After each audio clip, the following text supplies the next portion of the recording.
When we started RVing, we threw ourselves straight into boondocking without having ever tried it before. There were a few bumps along the way, so today we want to share what we've learned and answer as many questions you might have about what boondocking is and what to do about water and electricity. We're also going to show you how we find boondocking sites so you can try it too.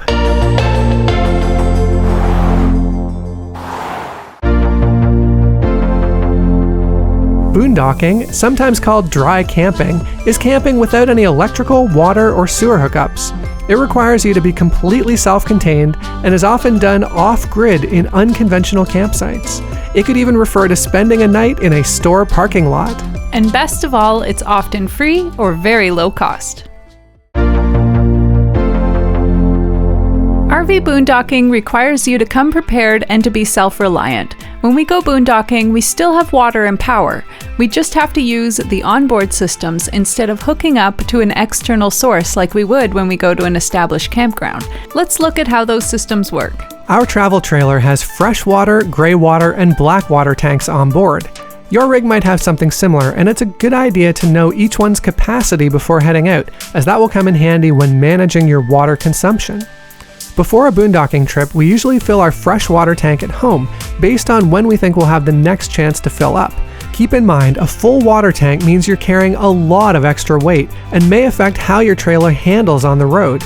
Be sure you have enough spare weight capacity to do this. Along these lines, we make sure that the gray and black water tanks are completely empty, so we're not carrying any unnecessary weight and we have maximum capacity. When you're not hooked up to a water source, you need to turn on the pump before turning on the tap. After that, it works just like you'd expect.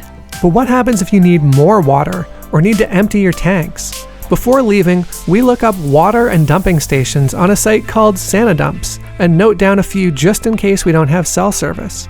Bear in mind, though, that if you do need to take your trailer to fill up water, there's no guarantee that your boondocking site will still be vacant when you get back. That's why we also carry a small portable tank that we can fill to tide us over until we move on. For our electrical needs while boondocking, we rely on our trailer's batteries, and we carry a backup generator. Batteries will let us run the lights and radio, but not larger things like the 110 outlets or microwave. We have since upgraded our system with 2 Renogy Smart Lithium batteries that do give us the ability to charge and use electronic devices like our phones or laptops. The generator we carry has enough power to recharge our batteries and use the other outlets sparingly, but we prefer to use it as little as we can. The propane tanks on board fuel the barbecue, furnace, fridge, and oven, so we're able to still cook and keep our food fresh. But nothing beats a meal made on the campfire, which is what we try to do as much as possible. When we run out of propane, we can refill tanks at many gas stations or Costco, or do a tank exchange at many grocery and hardware stores. So we have a lot of the same resources available to us that we would with hookups. The source is just what's changed. The trick to being able to boondock for extended periods of time is managing these resources carefully. Unlike with hookups, our water and energy supplies are limited. So here are a few things we do to conserve our resources and maximize our stay. Installing a water-conserving shower head is a good first step, as well as turning off the water with the switch on the shower head while lathering up. We also don't take a full shower every single day if we can help it. That might sound a little gross at first, but there are other effective ways to freshen up, including sponge baths, body wipes, and waterless shampoo, which all use very little to no water. We also prepare as much food as we can before leaving, so we don't have to use the oven or barbecue for extended periods. Our campfires also do double duty by cooking a lot of our food. To save battery power, we turn off the water pump between uses, use the lights sparingly, and use low-energy methods for heating and cooling. For example, wearing layers, bringing blankets, having the windows open for a breeze, and parking in shaded areas. We check water and energy levels about 3 times a day to gauge usage and estimate when we might need to refresh.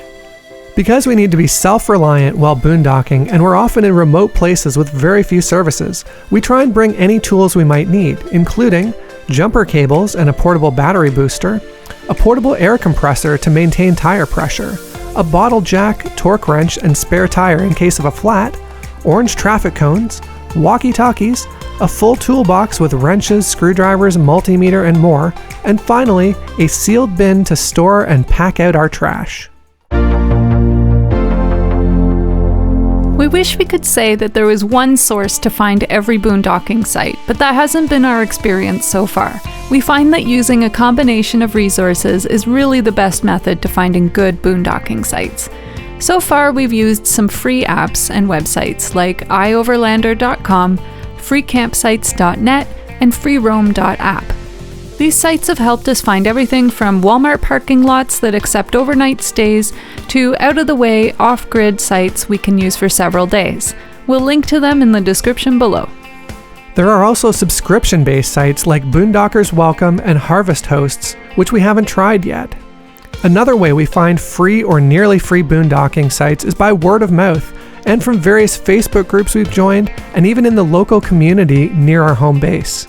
Finding great boondocking sites does take some time and research, but we've been pretty successful with it so far. Boondocking with an RV really isn't all that different from camping with hookups. Yes, there are compromises that have to be made, but we find that those trade-offs are worth the great places we get to camp, chance to reconnect with nature, and the cost savings. Also, remember to leave your boondocking site cleaner than when you got there and leave no trace. If you want to try boondocking but aren't quite ready for the complete off-grid experience, might we recommend trying a site without hookups at your favorite provincial or national park? That way, you won't be far from resources if you find that you need them. We love boondocking and hope that you will too.